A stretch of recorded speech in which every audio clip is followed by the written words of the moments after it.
silver futures. In this video, I'll be going over my trade idea of the week and the day-by-day probability model. So let's start off with the technical analysis on the 1 hour chart. We are in NUGT. We're slightly off of oversold levels with the RSI. With the 4 hour chart, we remain in NUGT. We're at oversold condition with the RSI. We have yet to close above the 18 moving average, this purple line, and that is at around price of $23.49. With the daily chart, we are in NUGT and approaching to oversold levels with the RSI.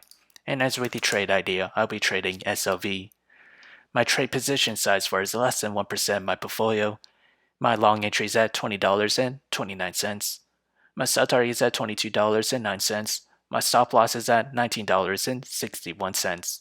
However, if I were to open a short position, my entry is at $22.45, and that is this range here.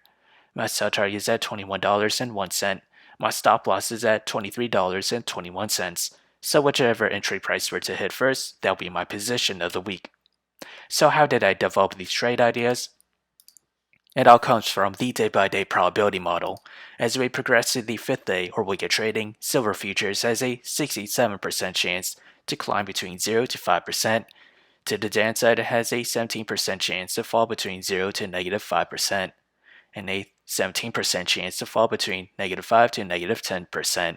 So if you enjoyed this content, feel free to like, comment, subscribe, and thank you for watching.